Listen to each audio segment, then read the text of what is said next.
Sejam bem-vindos ao AJ Podcast. Eu sou a Júlia Rani, estou acompanhada da Letícia Giglioli e o nosso querido convidado de hoje é o deputado Eduardo Suplicy. E esse podcast, ele é formado pela Assistência Judiciária João Mendes, que é uma entidade sem fins lucrativos que presta auxílio jurídico de forma gratuita à população de baixa renda, conveniada à Defensoria Pública. E nós somos estudantes de Direito na Universidade Presbiteriana Mackenzie. E se você quer saber mais sobre o nosso conteúdo, mais sobre os projetos dentro da AJ, segue a gente no Instagram, que é @jjoãomendes. E, de antemão, eu quero agradecer a revista Núcleo do Conhecimento, que, para quem não sabe, é quem publica e produz esse episódio. Então, ela é uma grande parceira nossa aqui da AJ e eu quero agradecer pelo apoio à AJ. Então, muito obrigada. E agora eu vou passar a palavra à minha colega Letícia. Primeiramente, eu gostaria de agradecer a sua disponibilidade de estar aqui hoje e participar desse momento com a gente. Eu vou ler brevemente o seu currículo. Eduardo Suplicy é atualmente deputado estadual de São Paulo e é um dos fundadores do Partido dos Trabalhadores, PT. É uma das figuras mais respeitadas da política brasileira, ocupou vários cargos além da atual, como os de deputado federal, senador e vereador do estado de São Paulo, com forte atuação nas pautas sociais e de debate à desigualdade. Primeiramente, eu gostaria de pedir que o senhor me dissesse para você, quem é o Eduardo Suplicy? Eduardo Suplicy, hoje sou deputado estadual, mas é algo que aconteceu não sei se concluindo ainda, mas mais de 40 anos de vida pública, né? Eduardo Suplicy nasceu em São Paulo em 21 de junho de 1941. Nasci na casa onde meus pais e minha família moravam, numa casa muito boa, bonita, que ficava na Alameda Casa Branca, esquina com a Alameda Santos, diante do Parque Siqueira Campos. Minha mãe, quando chegou o 8º filho, eu sou o 8º de 11, ela resolveu me ter na própria casa dela, não na maternidade. E disse que eu dei um trabalhão porque nasci com a cabeça muito grande, né? Mas meus pais, Paulo Cochrane Suplicy e Filomena Matarazzo Suplicy, com uma família de 11 filhos e filhas. Minha mãe tinha se casado já uma primeira vez, tinha Anésio e Maria Tereza, Lara Campos, filha de Anésio, mas que faleceu quando ainda estava grávida a Filomena, minha mãe, ainda estava grávida de Anésio, né? E da Maria Tereza, que iria chegar. Mas, infelizmente, ele faleceu. E daí, meu pai, que morava em Santos, certo dia foi ver os navios que chegavam da Europa e, ao visitar o navio, conheceu os pais da minha mãe, a minha avó, acompanhada das filhas, Maria e Filomena, e ele lá ficou muito animado em conhecer. Minha mãe chegou em casa e falou para a mãe: olha, hoje conheci a mulher com quem eu vou me casar.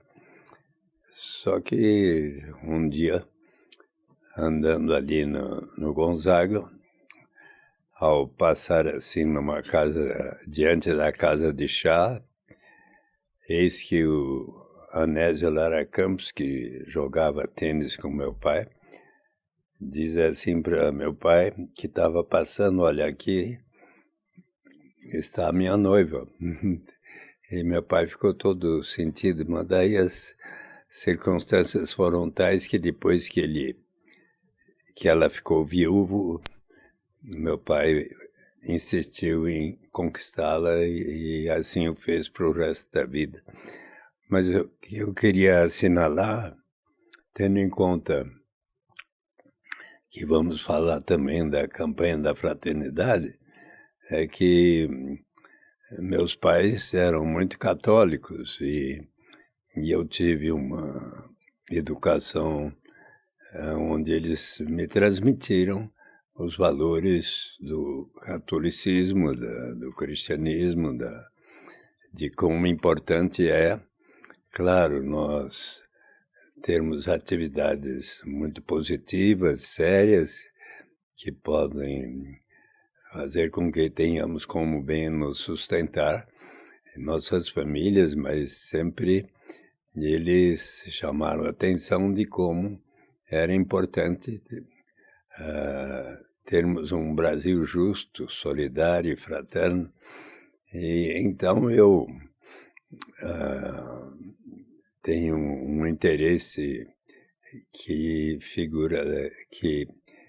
continua até hoje em como contribuir para que o Brasil se torne uma nação, como recomendou o Papa Francisco numa das últimas viagens dele aqui pela América Latina. Ele disse aos chefes de Estado colocar em prática aqueles instrumentos de política econômica que possam elevar o grau de justiça na sociedade, para que então você possa ter a paz tanto dentro de cada país como dentre os países, não é? E então, eu que sempre me interessei muito por este tema, não é? De como criar um Brasil mais justo, fraterno, solidário. Para mim, eu tive no Papa Francisco um exemplo simplesmente formidável. E eu costumava muito prestar atenção nas suas declarações no dia a dia, muito bem impressionado. Sempre estive quando ele, por exemplo, desde o início dessas guerras, como entre Rússia e Ucrânia, e Israel e Palestina, ele a sua palavra continua muito forte, repercutindo, porque ele era um homem tão extraordinário que os chefes de Estado de quase todos os países do mundo resolveram participar do velório, do enterro do Papa Francisco, não é? Então, e eu, por exemplo, gosto muito deste livro. Vocês conhecem? Vamos sonhar juntos o caminho para um futuro melhor, do Papa Francisco. Olha, eu quero recomendar muito aqui que vocês leiam, inclusive porque, do ponto de vista das mulheres, ele aqui ressalta o quão importante é o papel das mulheres na sociedade, né?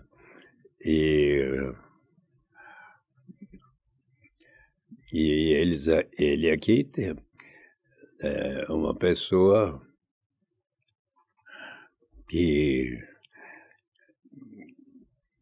também abençoa a campanha da fraternidade, né?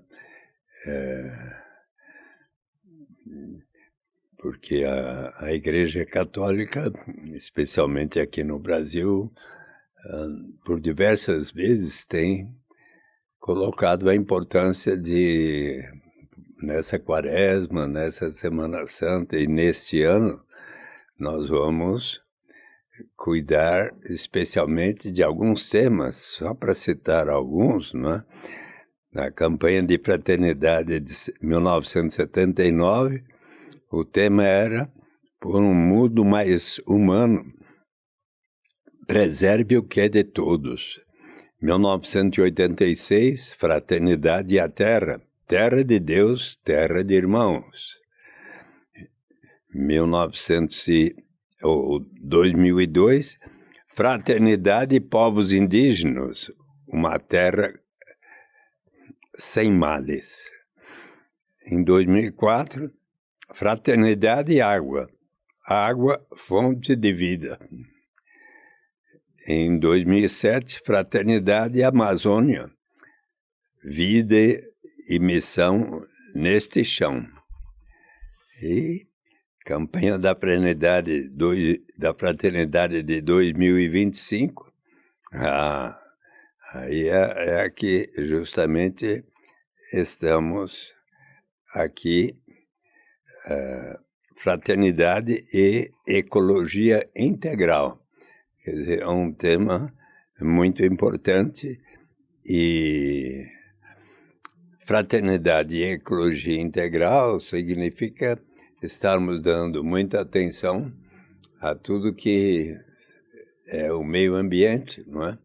E de como prevenirmos problemas tais como os que temos assistido em tempos recentes no Brasil, não é? Com extraordinárias enchentes causadas por chuvas intensíssimas e como infelizmente ocorreu sobretudo no Rio Grande do Sul, mas em diversas outras cidades brasileiras, inclusive lá no estado do Rio de Janeiro, aqui no estado de São Paulo também, mas é tão importante que,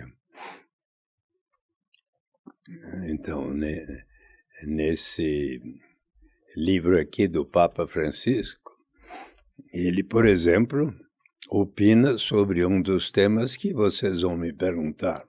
Não é? Vocês conhecem? Eu deixo para falar daqui a pouquinho sobre isso, tá bom?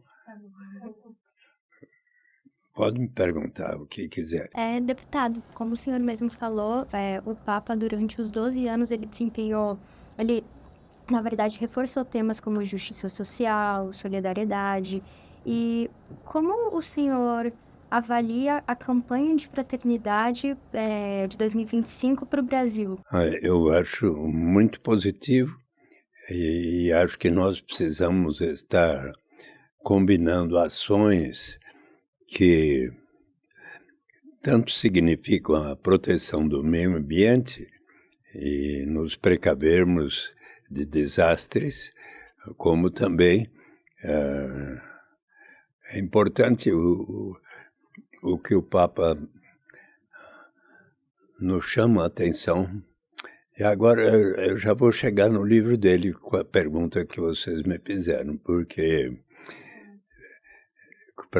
veja, note como ele aqui procura combinar tanto a realização da justiça, a promoção de uma sociedade mais igualitária, sem tanta desigualdade, onde se venha a erradicar a pobreza absoluta, mas a pobreza extrema, e como que, ao mesmo tempo, ele chama atenção para que venhamos a cuidar do meio ambiente, ainda mais com as projeções que estão se fazendo, que é possível que a cada ano o planeta Terra tenha um maior nível de calor, que, por sua vez, poderá causar mais chuvas, tempestades, enchentes e inundações, e também eu acho que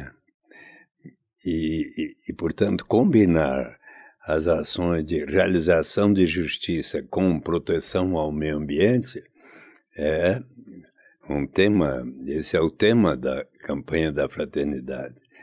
Mas eu agora vou contar para vocês por que eu gosto tanto do Papa Francisco. Ele diz aqui na página 143, com bastante frequência, o que vemos é... Bom, eu tenho que antes ler mais um parágrafo.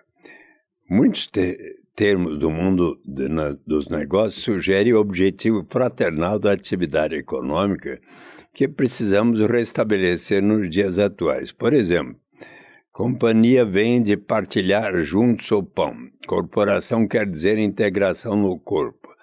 Os negócios não são somente uma iniciativa privada. Devem servir ao bem comum. Comum vem do latim cum munus. Cum significa em conjunto, enquanto munus é o serviço dado como presente por um senso de dever. Nosso trabalho engloba tanto uma dimensão individual como uma comum. É uma fonte de crescimento pessoal e também chave para restaurar a dignidade dos nossos povos. Com bastante frequência, o que vemos é o completo oposto. Apesar de gerarem valor, os trabalhadores são tratados como um elemento descartável da empresa, ao passo que alguns acionistas, com seu interesse limitado a maximizar os lucros, é quem toma as decisões. A nossa definição do valor do trabalho também é muito restrita.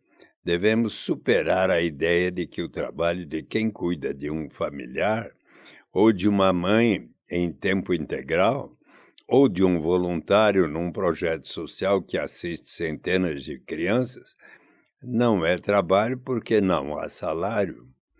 E aí ele vem. Reconhecer o valor do trabalho não remunerado para a sociedade é vital para repensarmos o mundo pós-pandemia.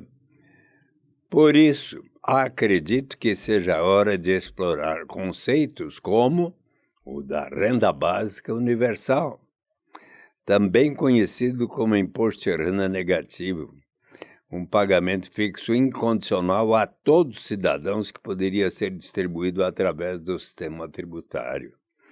A renda básica universal poderia redefinir as relações no mercado laboral, garantindo às pessoas a dignidade de rejeitar condições de trabalho que as aprisionam na pobreza, daria aos indivíduos a segurança básica de que precisam, eliminando o estigma do seguro-desemprego, e facilitaria a mudança de um trabalho para outro, como cada vez mais os imperativos tecnológicos no mundo trabalhista exigem. Políticas como essa também podem ajudar as pessoas a combinar tempo dedicado a trabalho remunerado com tempo para a comunidade. Com o mesmo objetivo, é bem possível que seja também hora de considerar uma redução no horário de trabalho, com um ajuste salarial correspondente, o que paradoxalmente pode aumentar a produtividade. Trabalhar menos para que mais gente tenha acesso ao mercado de trabalho é um aspecto do tipo de pensamento que precisamos explorar com certa urgência. Ao tornar a integração dos pobres e o cuidado com o meio ambiente objetivos centrais da sociedade e da atual campanha da fraternidade, eu estou acrescentando, podemos gerar o trabalho e humanizar nosso retorno. Com uma renda básica universal, liberamos e garantimos que as pessoas sejam capazes de trabalhar em função da sua comunidade de forma digna, ao adotar métodos sustentáveis mais intensivos na produção de alimentos. Regeneramos o mundo natural, criamos trabalho e biodiversidade e vivemos melhor. Tudo isso significa ter metas para o bem comum do desenvolvimento humano, em vez de confiar nas falsas suposições do famoso efeito de gotejamento, o qual prega que o crescimento da economia fará todos os mais ricos. Se focarmos na terra, no teto e no trabalho, poderemos recuperar uma relação saudável para o mundo e crescer a partir do serviço aos outros. Desse modo, transcenderemos a mesquinha mentalidade individualista do paradigma liberal sem cair na armadilha do populismo. A democracia, então, se revitaliza, graças às preocupações e à sabedoria do povo ligado a ela. A política pode voltar a ser uma expressão do amor através do serviço. Ao pôr a restauração da dignidade de nossos povos como objetivo central do mundo, pós-pandemia, fazemos com que a dignidade de todos seja o que move nossas ações. Garantir um mundo em que a dignidade seja valorizada e respeitada por meio de ações concretas não é apenas um sonho, mas o caminho de um futuro melhor. E veja só, já na conclusão das suas reflexões, após o que eu recomendo a todos que leiam na íntegra, Vamos Sonhar Juntos o Caminho para um Futuro Melhor, o Papa Francisco, ele coloca as recomendações que ele faz assim, com muita inteligência, muita simpatia, afinidade com os propósitos, digamos, da Constituição brasileira, quando ali diz, expresso no artigo 3º da Constituição brasileira, que constitui o objetivo fundamental da nação brasileira, erradicar a pobreza e promover os meios de termos uma sociedade mais justa, igualitária. Eu vejo aqui como que a campanha da fraternidade está muito junto aos propósitos que, ao longo de minha vida, eu venho batalhando, seja quando estou falando da tribuna, seja do Senado, da Câmara dos Vereadores, da Assembleia Legislativa, e tanto na Câmara dos Deputados quanto no Senado, tantas vezes eu propugnei, vamos criar um Brasil mais justo, solidário e fraterno. Vamos colocar em prática aqueles instrumentos que signifiquem a realização destes objetivos fundamentais que estão na Constituição brasileira. E então eu me sinto entusiasmado e inclusive agradeço muito o convite que vocês a mim me formularam, porque eu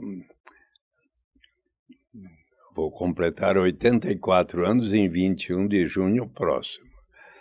E tive um ano de dificuldades com a minha saúde, mas felizmente eu agora estou assim na reta final de meu restabelecimento.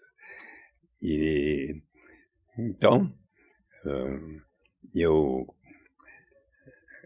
peço a Deus, aos orixás, para que me deem a saúde suficiente para conseguir ver instituída no Brasil a renda básica universal. Por quê? Quando me tornei senador pela primeira vez, eleito em 1990, conversando com amigos e economistas e tal, e me perguntaram o que você está pensando em propor, né? Então eu primeiro propus, já em abril de 1991, que no Brasil fosse instituído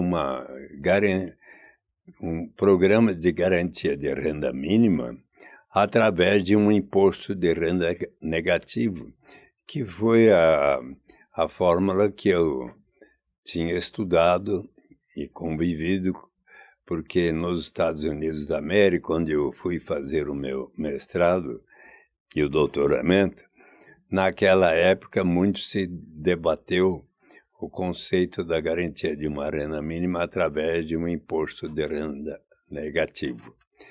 O que era? O projeto dizia: toda pessoa adulta que não receber pelo menos 2 salários mínimos, 45 mil cruzeiros da época, algo como $150 da época, teria o direito de receber 50% da diferença entre aquele patamar e o nível de renda da pessoa. Então, ninguém teria menos que metade de 45 mil. E o projeto foi, inclusive, muito bem recebido no Senado, aprovado com votos de quase todos os senadores e tudo em 16 de dezembro de 91, mas quando foi agosto de 1991, Walter Barelli, aquele que havia sido diretor do DIEESE, ele era o coordenador do programa de governo do paralelo do então presidente Lula, que havia perdido a eleição para Fernando Collor de Mello. E então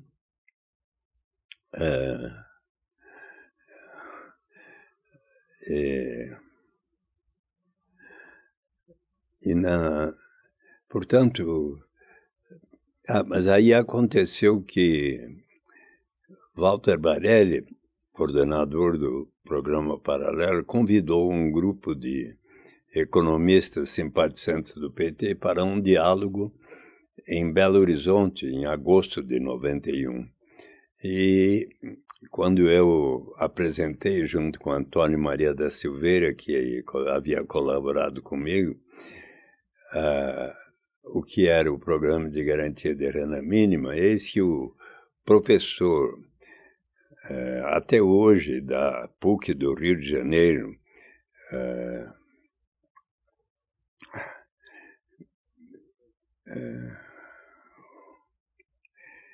ele disse a mim, José Márcio Camargo: olha, Eduardo, a garantia de uma renda é um bom instrumento, mas seria importante nós relacionarmos as oportunidades de educação, porque um dos maiores problemas brasileiros é o número tão grande de famílias onde os pais, não tendo como dar de comer às crianças, resolvem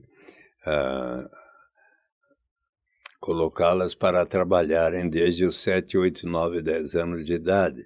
Se provermos a garantia de uma renda às famílias carentes, desde que estejam colocando as suas crianças na escola, iremos contribuir para cortar um dos principais elos do círculo vicioso da pobreza.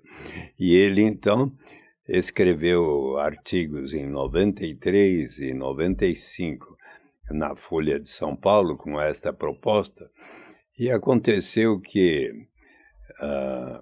de 94 para 95, tanto o governador Cristóvão Buarque, então eleito pelo PT, governador do Distrito Federal, e também o prefeito do PSDB em Campinas, José Roberto Magalhães Teixeira, ambos iniciaram projetos de renda mínima associados à educação naquele formato. E isto teve uma repercussão bastante positiva. Ribeirão Preto, Belém, Mundo Novo, Caxias do Sul, cidades em todos os estados brasileiros seguiram aquele exemplo que deu bons resultados. No Congresso Nacional surgiram mais 3 projetos, na Câmara dos Deputados mais 3, no Senado, um deles de Nelson Marquesan, que acabou sendo considerado, os demais foram apensados, e eis que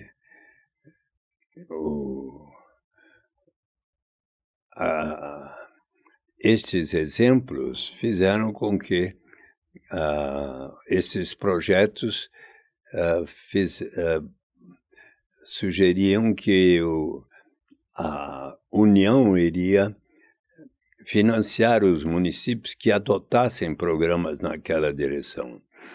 E aí veio o projeto, 6 projetos foram apensados, mas foi aprovado o projeto pelo qual a União contribuiria com pelo menos 50% dos gastos dos municípios que adotassem programas naquela direção.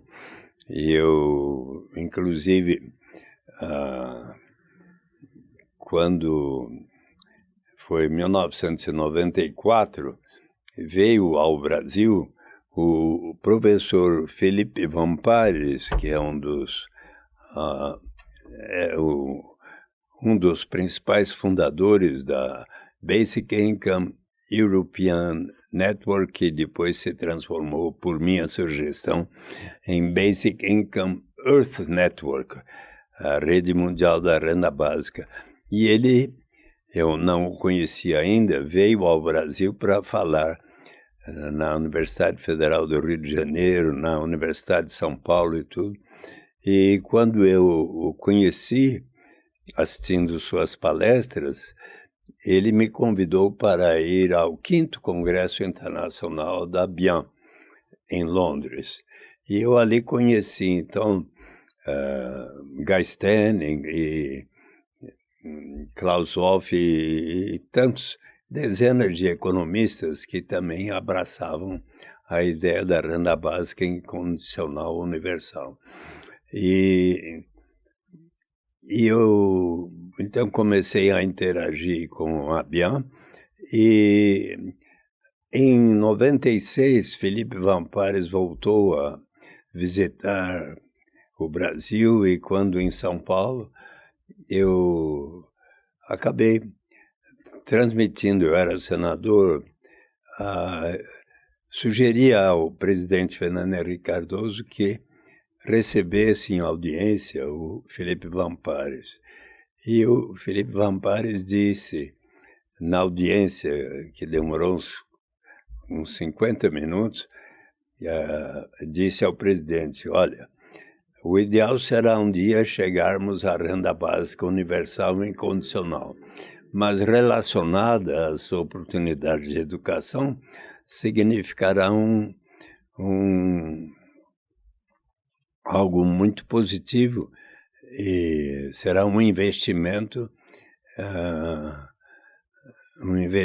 muito importante em capital humano. E Fernando Henrique, então, deu o sinal verde tanto para mim, que eu era senador, como para os parlamentares de todos os partidos aprovarem. E ele, então, criou o que, baseado no nome que o governador Cristóvão Buarque tinha dado, Bolsa Escola, então veio a primeira lei para a criação do programa Bolsa Escola, que relacionava um mínimo de renda com a exigência de os pais colocarem as suas crianças na escola. Depois veio também a garantia de uma renda mínima no outro projeto, mas pouco depois, que relacionava a garantia de uma renda mínima às famílias carentes, desde que os pais colocassem as suas crianças para vacinarem nos postos de saúde. Depois ainda veio o auxílio gás para as famílias carentes poderem receber uma quantia mensal para comprar o gás de cozinha. Daí, em 2022, foi eleito o presidente Lula, que tinha como um dos seus principais objetivos o programa Fome Zero. E eu acompanhei quando o ministro do combate à fome, em Teresina, em Guaribas e Acauã, no municípios dos mais pobres no Brasil, quando lá foi lançado o programa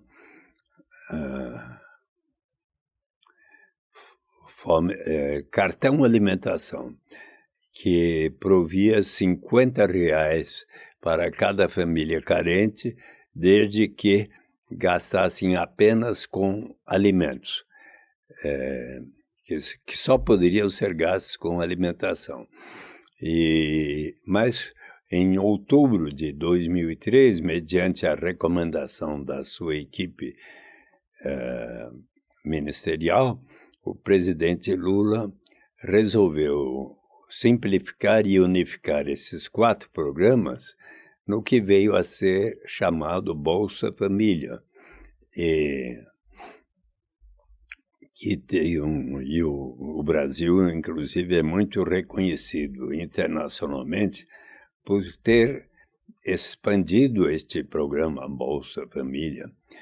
E vocês sabem que durante o governo Jair Bolsonaro, ele até teve um momento, por ocasião da Covid, dos problemas que tivemos com a Covid, ele, inclusive, aumentou o valor do Bolsa Família e tal, e criou o Auxílio Brasil, que tinha até mais exigências do que o Bolsa Família, né?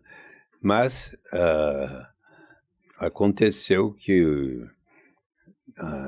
acho que era julho de 2023, o presidente Lula promulgou uma nova lei que o Congresso Nacional aprovou, a 14.601, pela qual ficava extinto o programa Auxílio Brasil, reinstituiu o programa Bolsa Família, mas diz e qualifica que, conforme está na Lei 10.835 de 2004, de 21 anos atrás, está escrito que o Bolsa Família é um passo na direção de se universalizar e tornar incondicional a renda básica de cidadania. Então, há pelo menos 2 leis, além de o artigo 6º da Constituição, que colocam a necessidade de se garantir uma renda básica incondicional para toda e qualquer pessoa, não importa a sua origem, raça, sexo, idade, condição civil ou mesmo socioeconômica, e que tem tudo a ver com este propósito da campanha da fraternidade, de você combinar a realização da justiça, a atenção aos mais pobres, sobre a qual o Papa Francisco falava tão bem, sempre, né? Além de o Papa Francisco, a cada momento, né, a cada semana, nesses últimos 2 anos de guerras entre Rússia e Ucrânia, Israel e Palestina, onde ele continuou até o último momento de sua vida a conclamar todos para deixarem as armas e dialogarem, não é? Mas, conforme eu procurei lhes transmitir, eu avalio que, dentre aqueles instrumentos de política econômica que possam elevar o grau de justiça, a renda básica universal é das mais importantes. E posso lhes explicar por que vai ser até melhor quando tivermos a renda básica universal? Vamos pagar a toda e qualquer pessoa, diz a lei, não me importa a sua origem, raça, sexo, idade, condição civil ou mesmo socioeconômica. Portanto, até o Pelé, se fosse vivo, iria receber, até... Então, todos nós aqui iríamos receber, a Letícia e a Júlia, e até o mais bem-sucedido empresário brasileiro. Sim, só que os que temos mais, vamos contribuir para que nós próprios e todos os demais venham a receber. Que vantagens há em relação a um programa tão bem-sucedido que tão bons resultados nos trouxe, como o programa Bolsa Família, que tem tantos méritos? Que vantagens há? Primeiro, eliminamos inteiramente qualquer burocracia envolvida em se ter que saber quanto cada pessoa ganha no mercado formal, isto é, na carteira de trabalho assinada, ou em qualquer atividade que façamos. Digamos, se uma mãe toma conta das crianças da vizinha e recebe um trocado no dia seguinte, não precisa declarar. Eliminamos qualquer estigma ou sentimento de vergonha da pessoa precisar dizer, olha, eu só recebo até tanto, por isso preciso receber tal quantia. Eliminamos também o chamado fenômeno da dependência, que acontece quando você tem um sistema assim, olha, se eu conseguir esse trabalho, eu vou receber isso, mas daí vem o governo e me retira o que eu estava recebendo naquele programa, eu talvez desisto e entro na armadilha do desemprego ou da pobreza. Mas se todos continuarmos da renda básica em diante, sempre haverá o estímulo ao progresso. Será mesmo? Será que não vai causar a ociosidade? O que é que nós vamos fazer com aquelas pessoas que tenham uma tendência inarredável à vagabundagem? Será mesmo? Pensemos em nós, seres humanos, todos nós, mulheres e homens, queremos realizar os melhores propósitos e construir o bem-estar de nossas famílias e tudo, e queremos contribuir para que todas as pessoas possam ter tais direitos, né? Mas é do ponto de vista da dignidade, da liberdade do ser humano que teremos a maior vantagem. Por exemplo, o grande prêmio Nobel de Economia, chamado Amartya Sen, professor da Universidade de Harvard e um prêmio Nobel de Economia, em Desenvolvimento como Liberdade, ele diz que desenvolvimento, se for para valer, deve significar maior grau de liberdade para todos na sociedade. E ele, então, dá um exemplo no livro dele de algo que aconteceu quando ele era menino, com 10, 11 anos de idade, por aí. Ele morava em Dhaka, hoje capital de Bangladesh, mas era Índia na época. Seu pai era um bom professor e moravam numa boa casa. Certo dia, ele estava brincando no jardim da sua casa, quando de repente entrou um homem gritando por socorro, esfaqueado nas costas. E entrou o portão adentro, ele chamou por seu pai, que logo veio, e acompanhou seu pai, levando aquele homem, Kader Mia, para o hospital. No caminho, ele disse, bem que minha mulher tinha me avisado para não vir a este lugar tão perigoso, caracterizado por lutas étnicas, mas eu não tive outra alternativa senão, de aqui neste bairro, encontrar um trabalho que pudesse dar o sustento da minha família.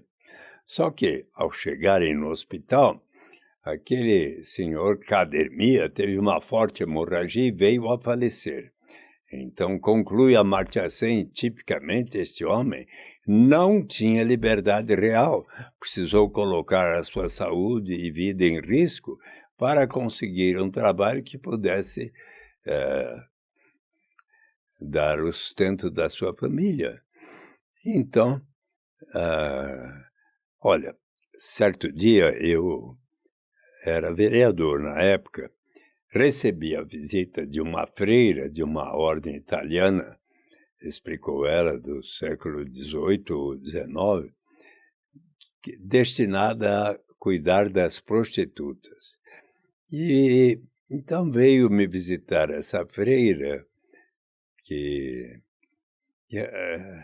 acho que ela talvez fosse europeia ou francesa e tal, mas estava no Brasil há muitos anos, e também veio uma ex-prostituta.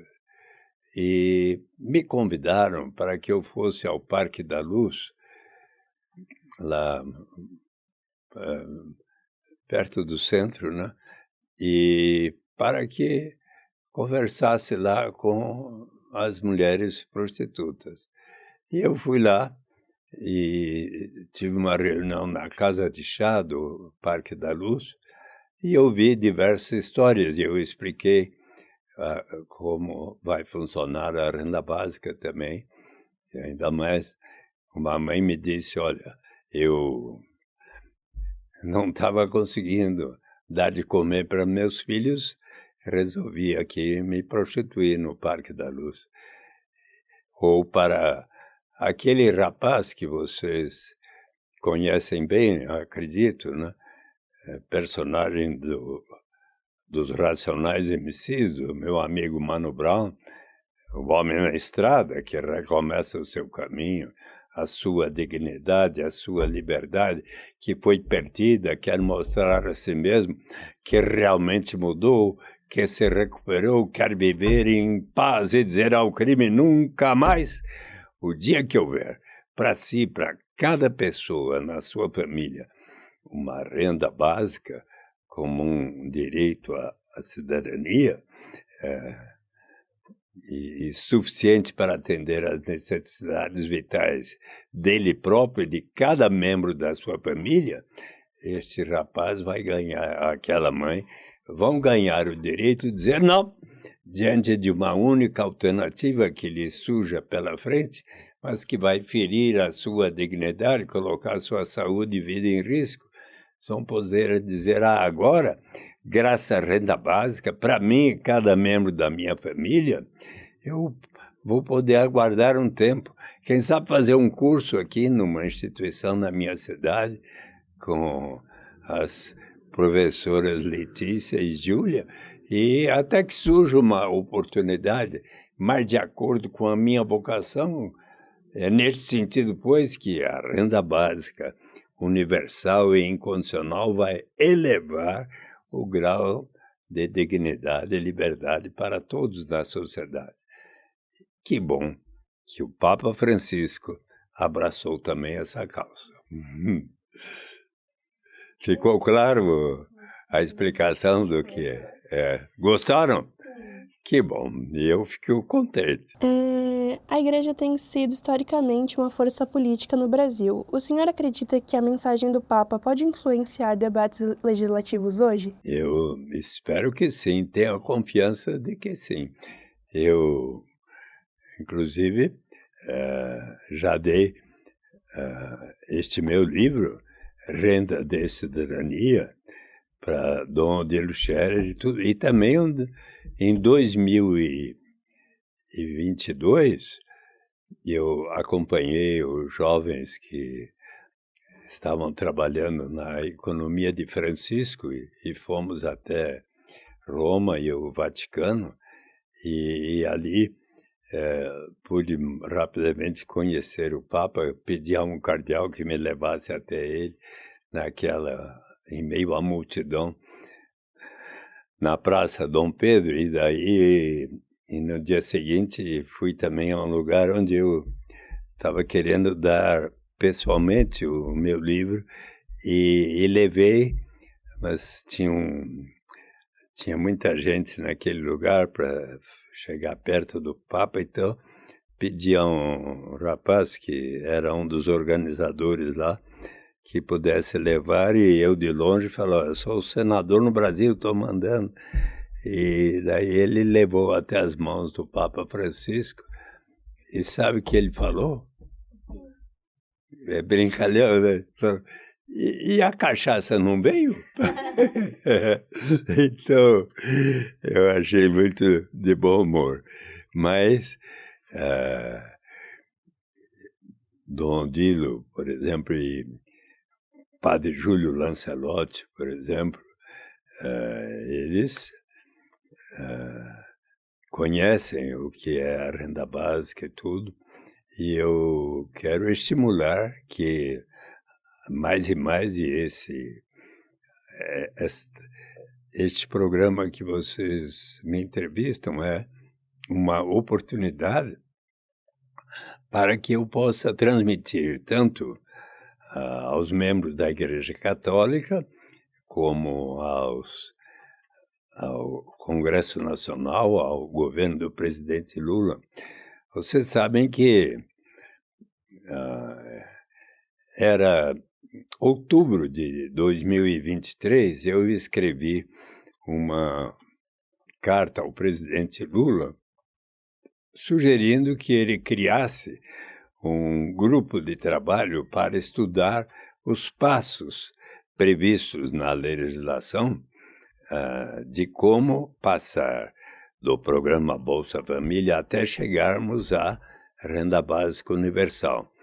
E quero lhes transmitir que, felizmente, o presidente Lula aceitou esta sugestão, e inclusive que esse grupo de trabalho interagisse com o chamado Conselhão, Conselho de Desenvolvimento Econômico, Social e Sustentável, onde estão 246 pessoas, representantes desde os mais importantes empresários do país, como o presidente da Fiesp, da Associação Comercial dos diversos estados, mas também trabalhadores dos diversos sindicatos, das centrais sindicais, seja da CUT, seja das mais diversas outras entidades sindicais, e também que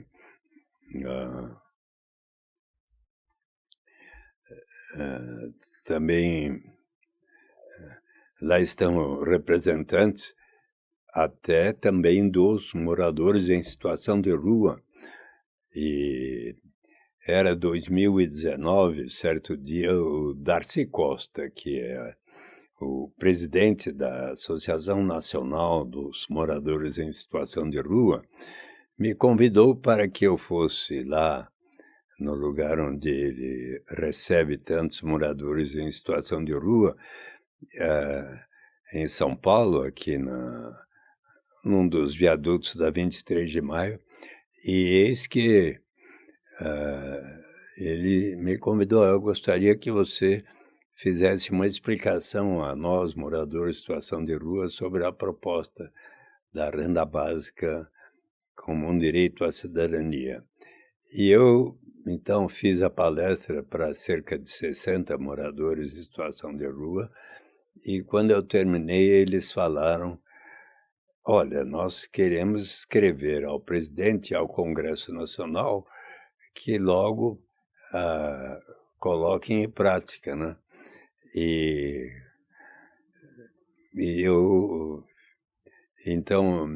o Darcy Costa, por exemplo, é um dos 246 membros do chamado Conselhão. Mas há ali... aí eu fiz a sugestão ao presidente em 1º de fevereiro do ano passado, 2024, eu fui recebido pelo presidente ali no Palácio do Planalto, juntamente com o ministro Alexandre Padilha, que então era o ministro das Relações Institucionais e hoje da Saúde. E no diálogo o presidente Lula aceitou a ideia do grupo de trabalho junto ao Conselhão e até orientou o ministro Alexandre Padilha para levar adiante este propósito. Então,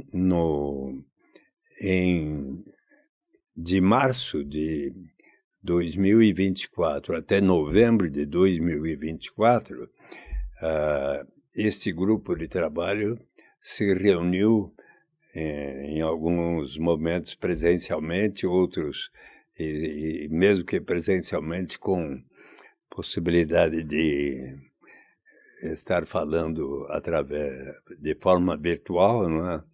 Por computador ou telefone, e aí tivemos de março a novembro 10 reuniões e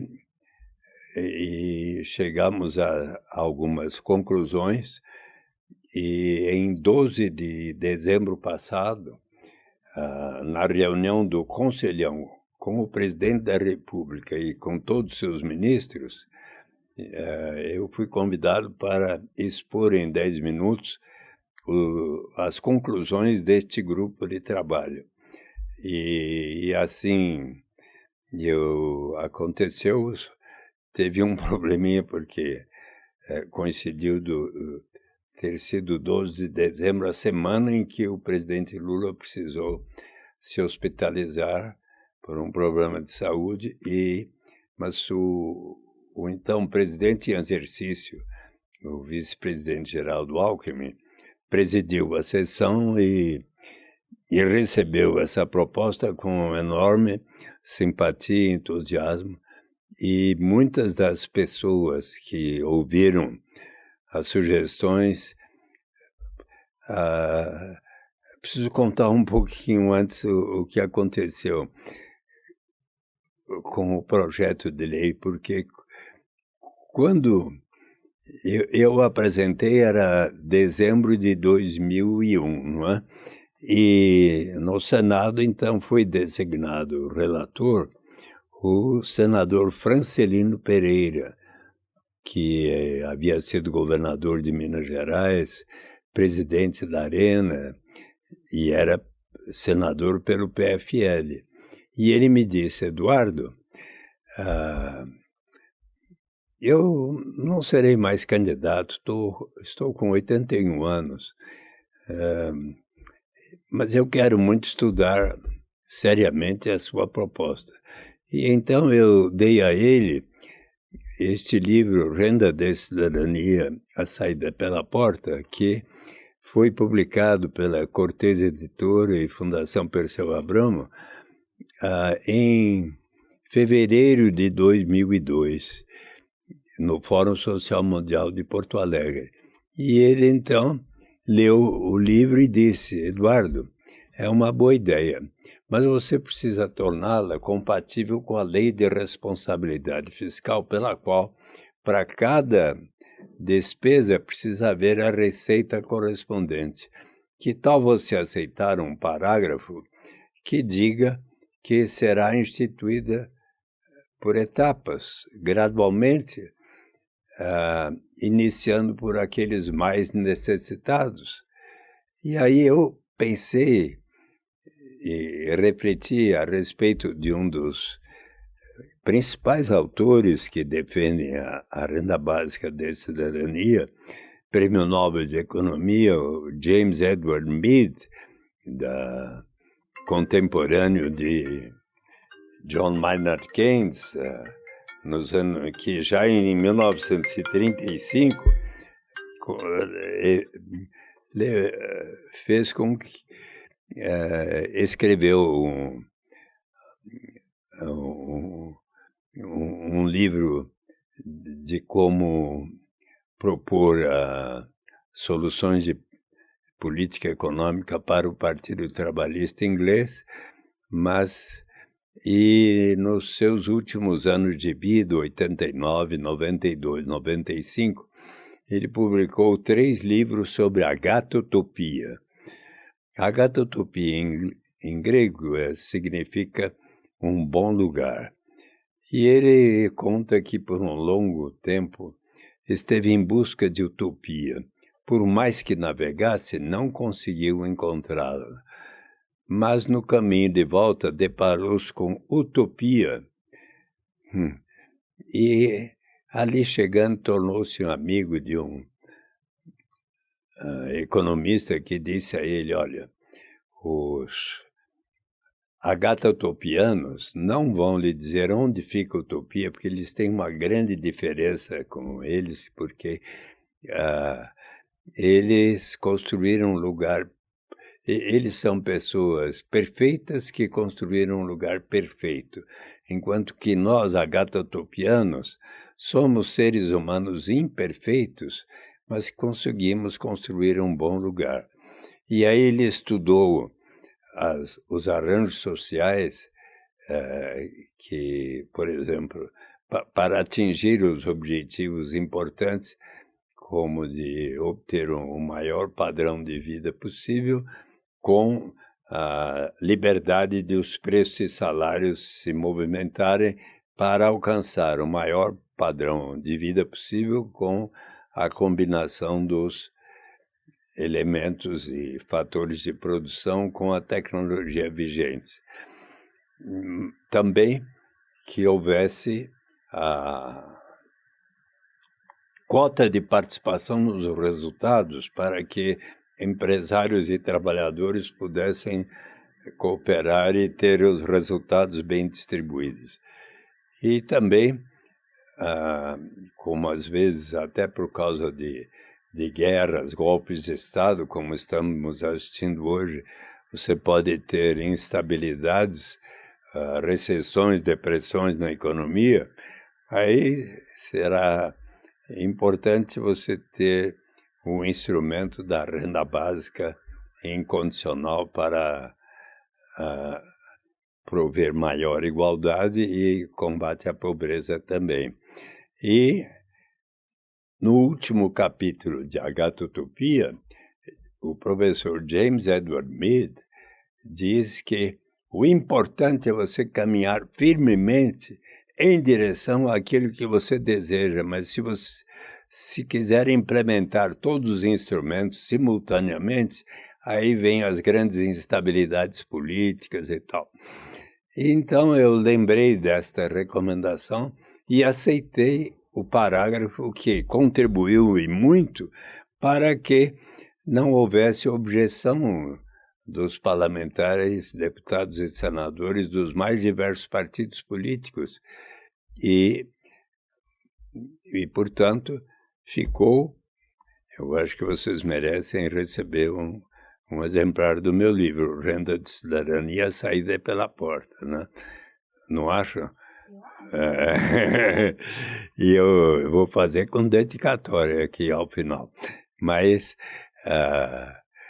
então, eu aceitei aquela proposta e ficou, então, definido que a renda básica de cidadania será instituída por etapas a critério do Poder Executivo, começando pelos mais necessitados, portanto, como o fazia e o faz até hoje o Bolsa Família, mas agora está na hora de caminharmos, sim, para a renda básica universal.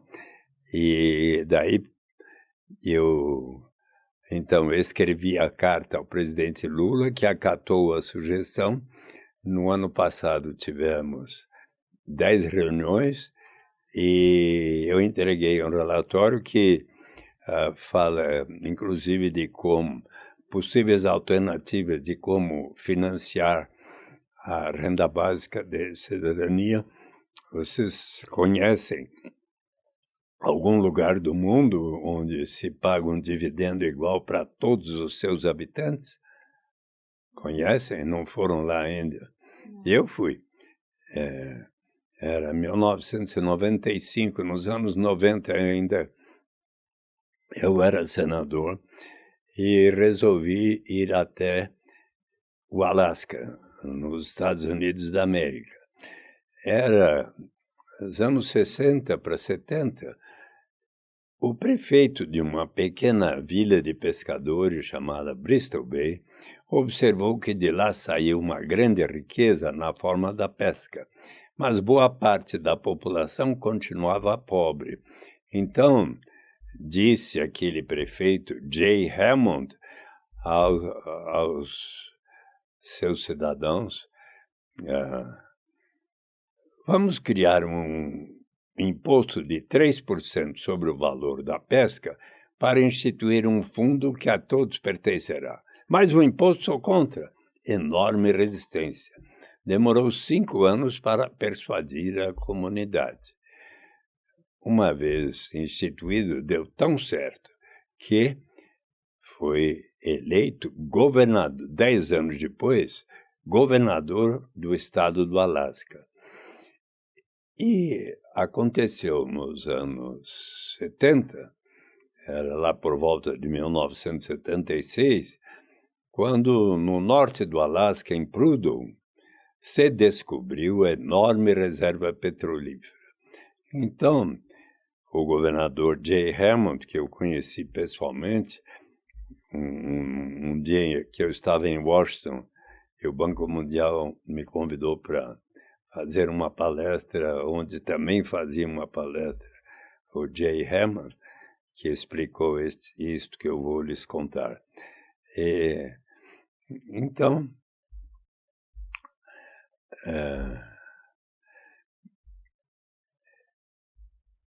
o governador J. Hammond propôs aos seus, então, 300 mil habitantes do Alasca: nós precisamos pensar não apenas na geração presente, mas na vindoura, porque o petróleo, como outros recursos naturais, não é renovável. Vamos separar pelo menos 25% dos royalties decorrentes da exploração do petróleo para instituir um fundo que a toda a população vai pertencer. E então ele quis que todos debatessem e votassem.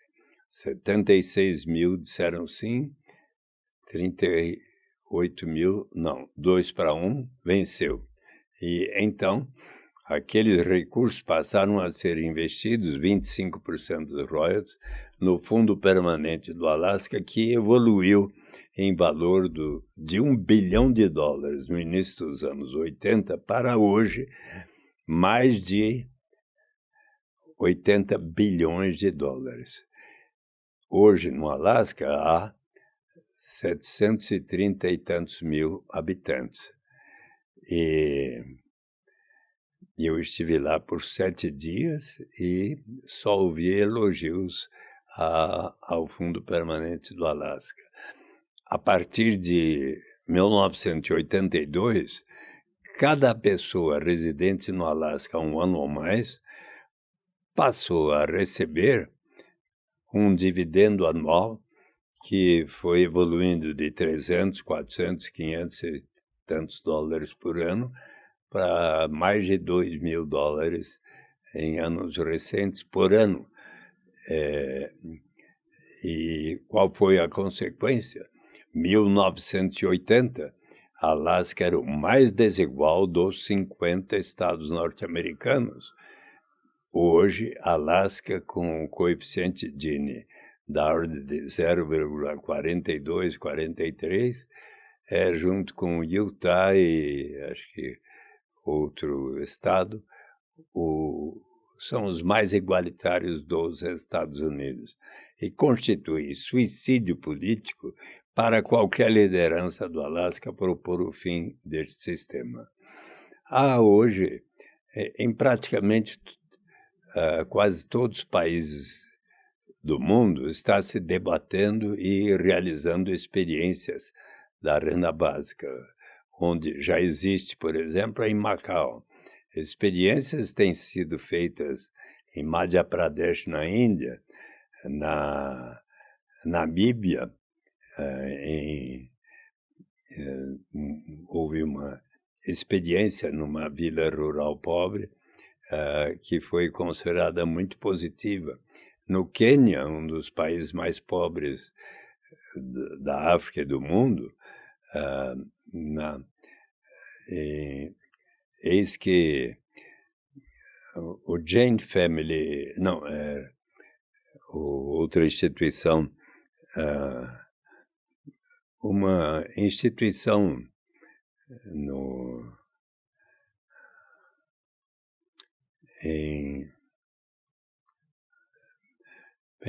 em Macau era uma ex-colônia portuguesa. Quando Mao Tse-tung venceu a Revolução Comunista e criou a República Popular da China, eles deixaram Hong Kong e Macau continuarem sendo da Inglaterra e de Portugal, mas com uma legislação autônoma que veio a permitir que em Macau existissem cassinos que se desenvolveram extraordinariamente a ponto de hoje Macau ter mais cassinos do que Las Vegas, tão conhecida por seus cassinos.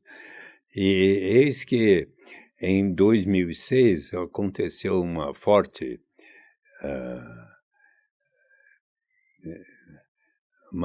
tensão popular. E o governo, então, que tinha a autoridade local e o parlamento, resolveram que Macau poderia ter cassinos e, mais do que isso, que dos rendimentos de cassinos, hotéis e restaurantes se formasse um fundo e que passaria a pagar a cada habitante de Macau um dividendo anual que começou sendo de 4.000 patacas em 2008 e nesses últimos anos vem aumentando para 5.000, 6.000, 10.000 patacas por ano, que é a moeda local. E eu, inclusive, passei em Macau 2 dias, indo à Coreia do Sul para um congresso internacional da BIAN, acho que foi por volta de 2016, e pude constatar que era muito bem recebida pela população aquela renda básica. E também no Quênia, eu junto com a Mônica Dallari, que escreveu esse livro aqui comigo, Um Jeito de Fazer Política, aqui há um capítulo sobre a visita que fizemos em 2019 às vilas rurais pobres do Quênia, onde, em função da criação de uma organização que resolveu combater a pobreza e ganhou um prêmio do Google de $2,5 milhões de dólares, depois das empresas do Vale do Silício, mais 20 e tantos milhões de dólares, e fizeram um fundo de 30 milhões de dólares para realizar experiências de combate à pobreza e promover maior justiça em países relativamente mais pobres. E dentre eles foi escolhido o Quênia. Então nós fomos visitar o Quênia, primeiro 2 dias em Nairobi, onde conhecemos a sede desta entidade, formada por 4 estudantes que se formaram em Harvard e no MIT, e aí eis que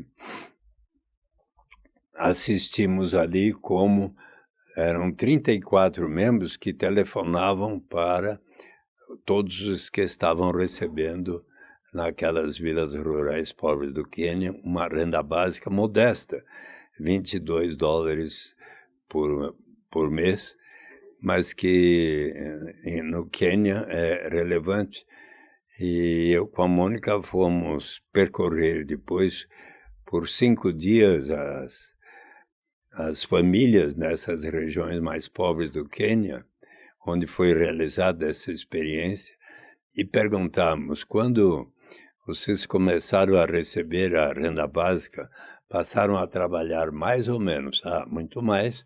Aqui eu comecei a plantar nesta área aqui frutas, legumes, verduras e passei a ter muito maior renda. E outro que comprou uma motocicleta para levar coisas e pessoas para os mais diversos lugares, as mais diversas atividades. Que mudanças houve? Nós, marido e mulher, quando nos reunimos no dia em que chega a renda básica para decidir no que gastar. Qual a primeira prioridade? A educação de nossas crianças e adolescentes, material escolar e assim por diante. Também algumas eram casas assim muito simples e pobres. Trocamos o telhado que era de sapé por telhado de madeira, compramos alguns móveis e outro que... Bem, que mudanças mais houve? A violência doméstica contra as mulheres diminuiu 51%. E a violência sexual contra as mulheres diminuiu em 66%. Só para ilustrar, e nós contamos isso neste livro, né? Mas eu agora estou bastante confiante. Nestes dias estou em contato com o secretário executivo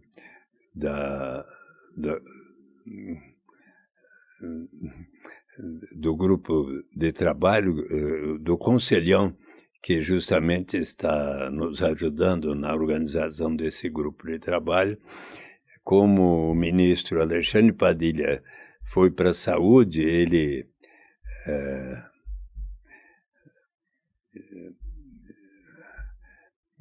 que é o Beltrão, ele também acompanhou o ministro da Saúde, mas está me apresentando a nova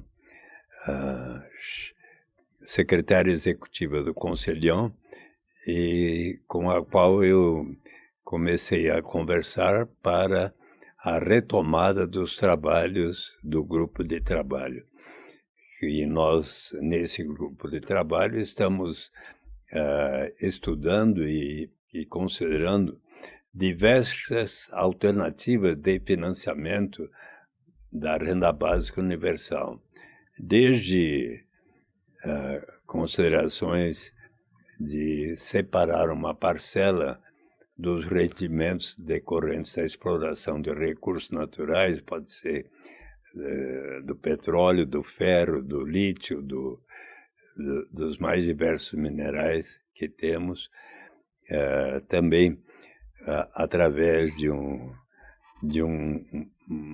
sistema tributário mais justo, onde possamos cobrar mais de quem ganha mais, como está sendo proposto pelo governo do presidente Lula e, inclusive, internacionalmente, porque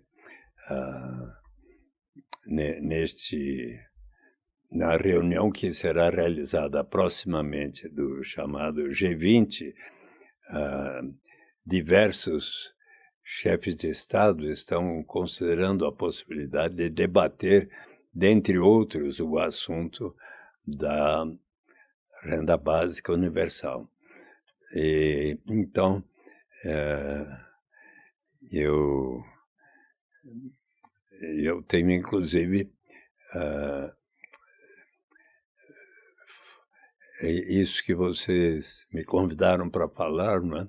Eu tenho feito, e digo mesmo que aceito convites para falar nas mais diversas universidades e câmaras municipais, instituições, sindicatos e nos mais diversos lugares para transmitir o quanto que eu acredito que a instituição da renda básica vai colaborar enormemente para resolver alguns dos principais problemas. Vocês, quando começou a proposta da renda básica de cidadania, eu quero lhe dizer que acompanha a história da humanidade. O mestre Confúcio, 520 anos antes de Cristo, no livro das explicações e das respostas, observa que a incerteza ainda é pior do que a pobreza. E pode alguém sair de casa senão pela porta? É uma solução de bom senso, por isso que eu dei o nome Renda de Cidadania, a saída pela porta ao meu livro. E se nós formos um pouco mais adiante na história, 300 anos antes de Cristo, Aristóteles disse em Política que a política é a ciência de como alcançar o bem comum, uma vida justa para todos, provendo-se, portanto, mais para aqueles que têm menos, né? Se nós formos ver o que diz Omar, o segundo dos 4 califas que sucederam a Maomé, ele também observa que é muito importante que nós venhamos a ter maior igualdade entre todos. E se formos ver qual é a palavra na Bíblia Sagrada, no Antigo Testamento, mais citada, é Tzedakah, T-Z-E-D-A-K-A,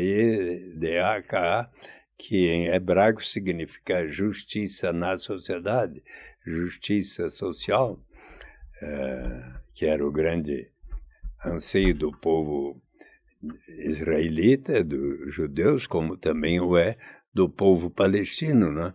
Se nós formos olhar o Novo Testamento, então,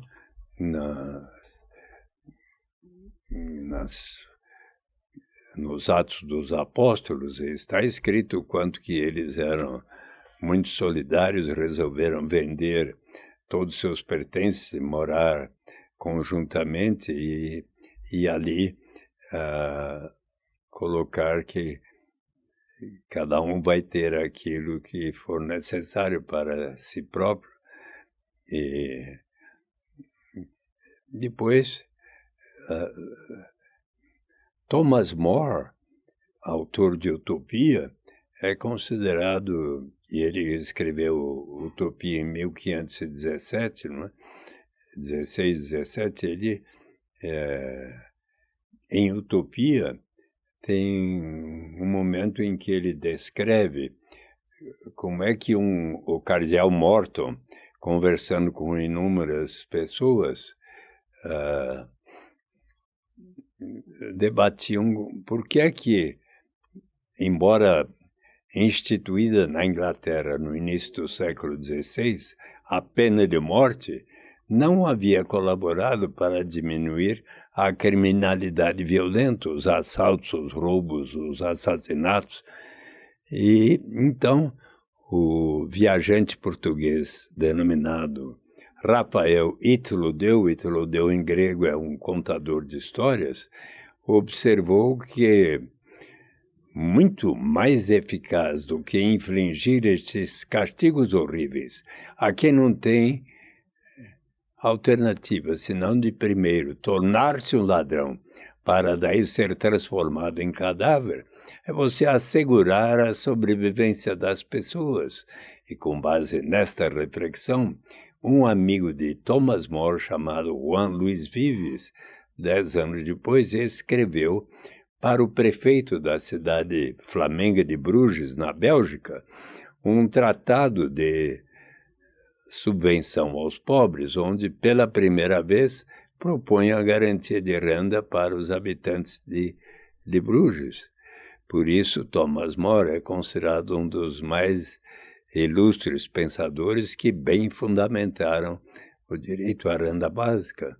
Mas teríamos tantas outros pensadores, Bertrand Russell, 1918, no livro em que ele faz reflexões sobre o capitalismo, o socialismo, o sindicalismo, e ele chega à conclusão de que a melhor solução para resolver os problemas de desigualdade, de injustiça e é você instituir uma renda básica para todas as pessoas na sociedade.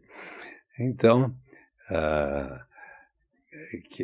e gostaria de lhes dizer, vocês sabem que um município no Brasil resolveu realizar uma experiência da renda básica?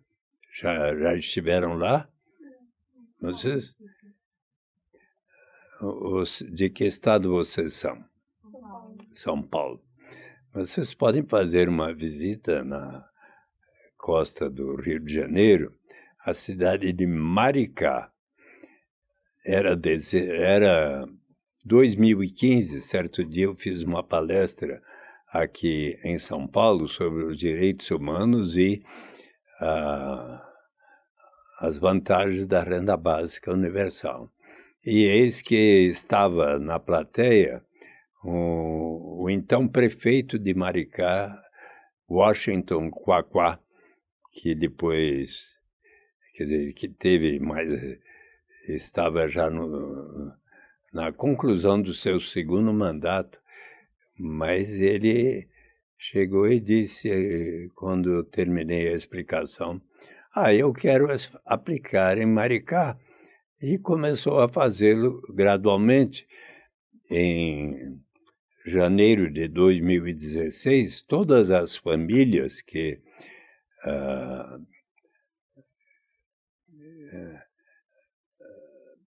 estavam recebendo o Bolsa Família passaram a receber 10 mumbucas ou reais a mais. Mumbuca é o nome da moeda social criada em Maricá, para que as pessoas comprassem os seus bens, especialmente na cidade, para desenvolver a sua economia. E em janeiro de 2017, cada família que recebia o Bolsa Família passou a receber 20 mumbucas a mais por mês. Em 2019, todas as pessoas que estavam inscritas no Cadastro Único, que precisa estar no Cadastro Único para receber o Bolsa Família, todas as pessoas que estavam, 43 mil pessoas, passaram a receber, acho que foi, primeiro 70 mumbucas por mês, depois 130 e assim por diante. Depois, em dezembro passado, 93 mil habitantes de Maricá passaram a receber, acho que 130 ou 170 mumbucas por mês, e 93 mil habitantes significam quase metade da população da cidade, que hoje está assim, cerca de 200 mil. É preciso observar que Maricá tem uma vantagem porque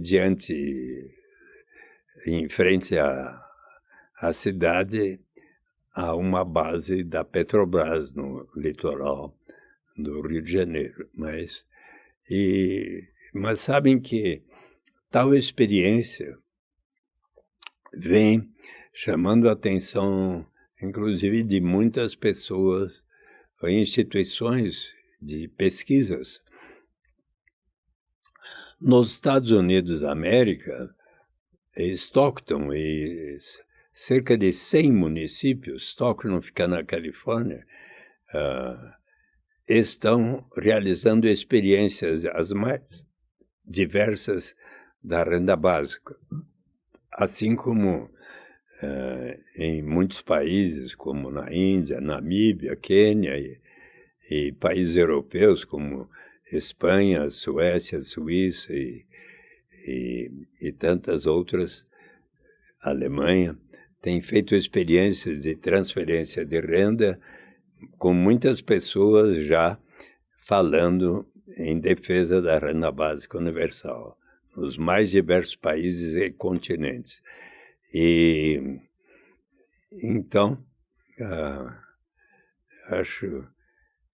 o interesse foi tal que o Jane Family Institute, que está estudando a experiência de Stockton e de outras cidades norte-americanas, resolveu, ao saber de Maricá, fazer com a Universidade Federal Fluminense um intercâmbio para estudar os efeitos da renda básica universal em Maricá e Niterói, que também criou uma moeda social nova, Araribóia, e está realizando experiências de transferência de renda. E então, no último Congresso Internacional da Basic Income Earth Network, que se realizou na Universidade de Bath, BATH, na Inglaterra, eu estive lá presente, mas representantes dos mais diversos países concordaram, diante dessas experiências de Maricá e Niterói, a realização do 24º Congresso Internacional da BIAN, Basic Income Earth Network, a rede internacional da renda básica, a se realizar no Brasil, de 25 a 29 de agosto próximo, e vai haver 2 dias de reuniões em Maricá e mais 3 dias de reuniões em Niterói, que são vizinhas. Então, acho que uns 20, 30 minutos de uma cidade para outra, né? E então resolveram que o próximo Congresso Internacional da BIAN se realizará no Brasil. E eu aqui aproveito para lhes convidar também, a Letícia e a Júlia, para participarem deste congresso. Eu soube hoje que já há 19 papers, ou trabalhos que serão apresentados, que foram aprovados pela Rede Brasileira da Renda Básica, que está organizando este evento, não é?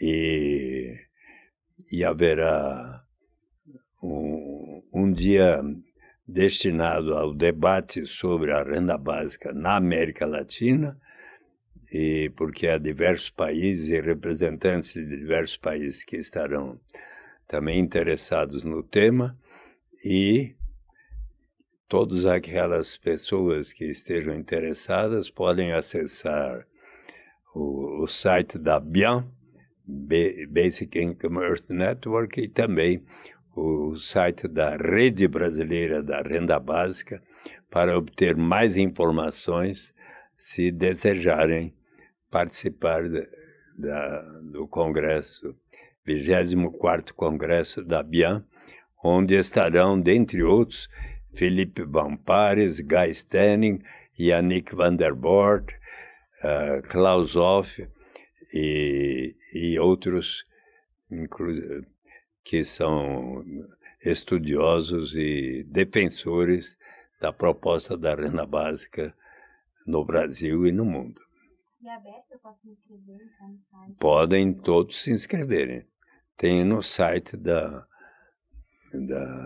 BIAN e da Renda Básica, quem quiser pode comparecer, e a informação que obtive essa semana que já há cerca de 400 inscritos. Deputado, antes da gente finalizar, eu queria perguntar para o senhor se o senhor tem mais algo para dizer para a gente antes de a gente terminar esse episódio. Eu gostaria de... Este livro, eu só estou com esse exemplar aqui, não vou poder lhes dar, mas eu recomendo muito a todos que estão nos assistindo. Papa Francisco, vamos sonhar juntos o caminho para o futuro melhor. Para o Papa Francisco, este é o momento de pensarmos grande, de reavaliarmos as nossas prioridades, o que valorizamos, o que queremos, o que buscamos, de nos comprometermos com as pequenas coisas e de atuarmos para transformar em realidade o que sonhamos. Para sairmos melhores desta crise, precisamos ousar sonhar. E, inclusive, com a instituição da renda básica de cidadania, tal como aqui defende o nosso querido Papa Francisco, quando ele diz que acredito que seja a hora de explorar conceitos como da renda básica universal. A renda básica universal poderia redefinir as relações no mercado laboral, garantindo às pessoas a dignidade de rejeitar condições de trabalho que as aprisionam na pobreza. Daria aos indivíduos a segurança básica de que precisam, eliminando o estigma do seguro-desemprego, e facilitaria a mudança de um trabalho para outro, como cada vez mais os imperativos tecnológicos no mundo trabalhista exigem. Políticas como essa também podem ajudar as pessoas a combinar tempo dedicado a trabalho remunerado com tempo para a comunidade. Que palavra de bom senso! E, inclusive, para se atender bem o apelo da campanha da fraternidade, pensemos na combinação de como avançarmos em direção à prática de políticas que vão contribuir para erradicar a pobreza, promover a criação de um Brasil mais justo, igualitário, onde todas as pessoas possam viver com dignidade e liberdade real. E então, eu gostaria agora de concluir o nosso diálogo escrevendo uma dedicatória para tanto a Letícia quanto para a Júlia. E querem que eu leia a dedicatória ou vocês que vão ler? Eu primeiro vou falar e depois escrever. As queridas Letícia e Júlia, possamos logo no Brasil e na terra colocar em prática os princípios de justiça e logo vermos todas as pessoas juntas na mesa da fraternidade. E eu lhes pergunto, qual foi uma das pessoas, um dos que falou que quer ver um dia todas as pessoas juntas na mesa da fraternidade? Um homem que ganhou o Prêmio Nobel da Paz e que fez um dos mais belos discursos da história da humanidade, que está, inclusive, traduzido de inglês para o português por mim próprio, porque certo dia eu fui convidado para falar para os 1.200 jovens do MST na Universidade de Campinas, no ginásio lá. E eu pensei comigo mesmo, o que será interessante eu colocar para eles? E lembrei da beleza deste pronunciamento que fala estas coisas. E eis que gostaram muito. E por isso que eu estou fazendo essa dedicatória para vocês. Quem é que falou num dos mais belos discursos da história da humanidade que ele quer ver todas as pessoas juntas na mesa da fraternidade? Os ex-filhos de escravo e os ex-filhos de donos de escravos, todos juntos sendo capazes de um dia se sentarem juntos na mesa da fraternidade. Faz parte da campanha da fraternidade, não faz? E quem que falou isso? No dia em que se completavam 100 anos da abolição da escravidão. Nos Estados Unidos da América se vivia um tempo de conflitos grandes entre negros e outros. Quarteirões de Chicago, Los Angeles, São Francisco, Detroit estavam sendo incendiados. E eis que, então, uma pessoa resolveu ir até a Índia estudar os passos dados por Mahatma Gandhi, todos pacíficos, para conquistar o que ele conquistou em 1949, a independência da Índia. E esta pessoa voltou aos Estados Unidos e começou a pregar pelos direitos sociais iguais para todos, inclusive de todas as raças. E começou a falar em todas as igrejas, as universidades, em praças públicas e tal, até o dia em que se comemorava os 100 anos da abolição da escravidão. 28 de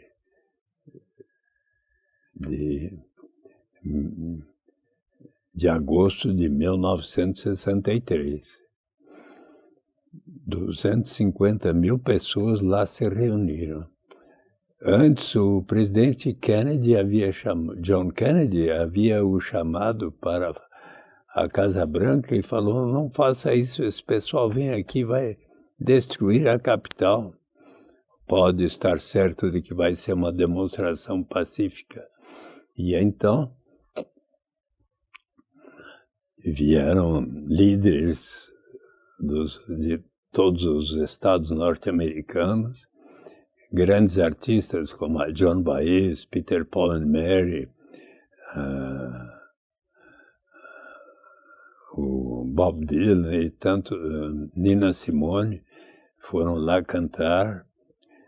E ao final, este homem fez esse lindo discurso, onde falou coisas assim muito significativas, né?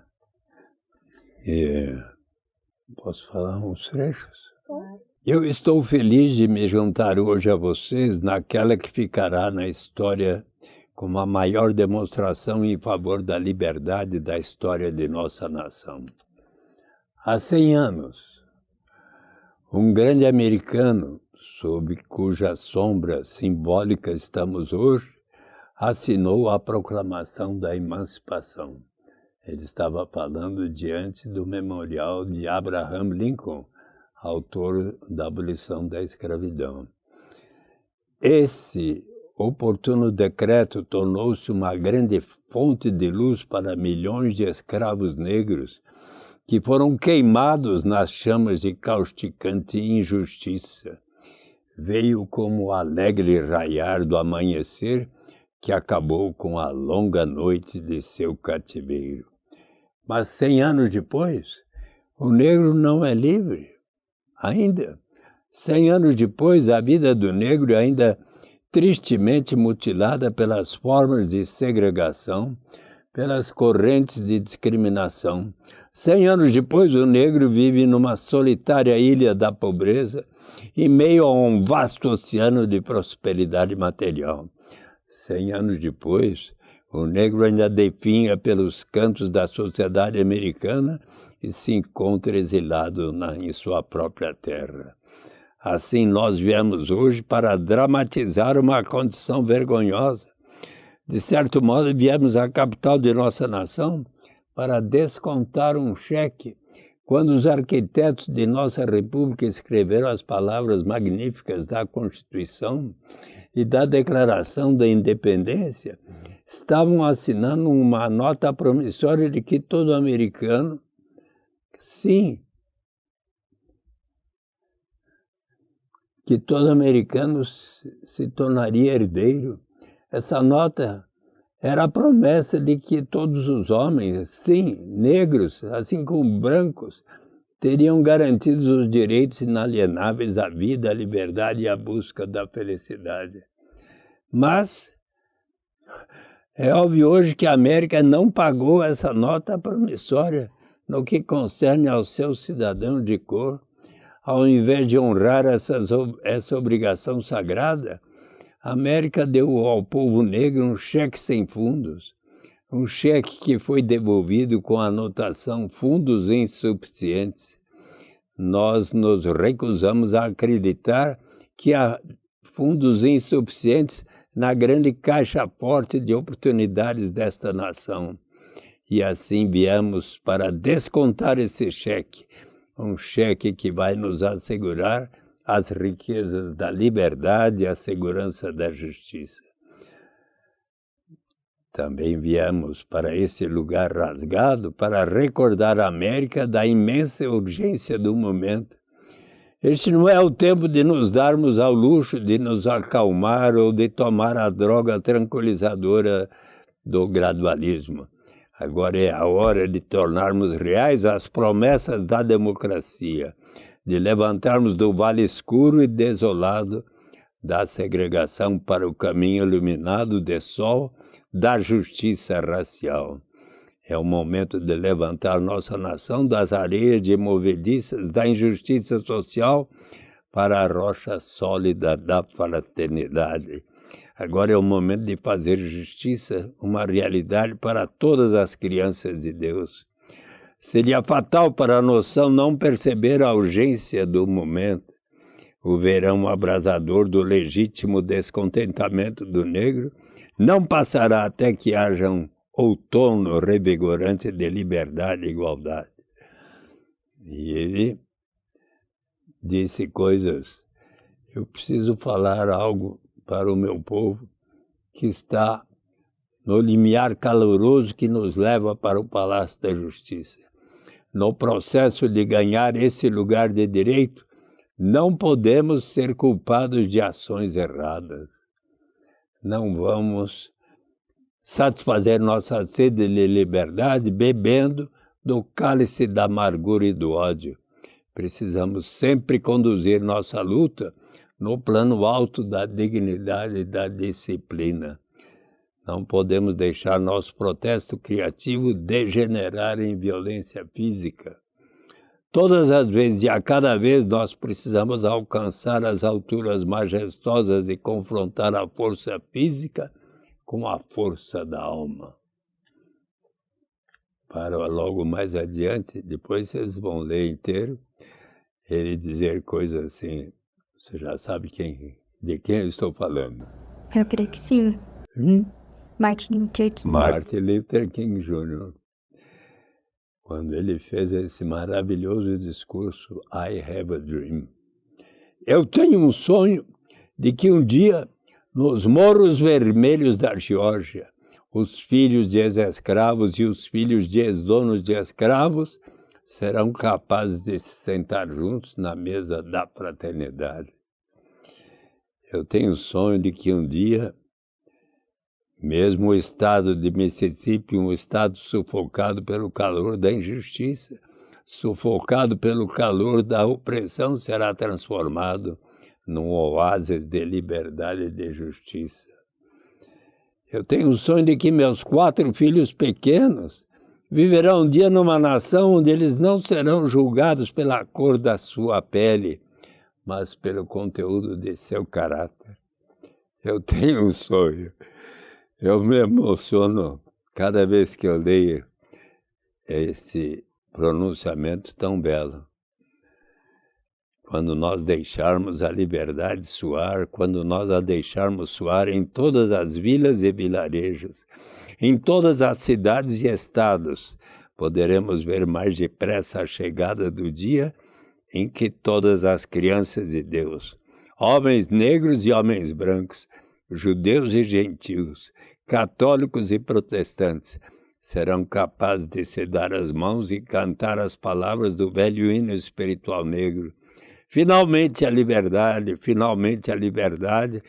graças a Deus Todo-Poderoso, nós somos finalmente livres.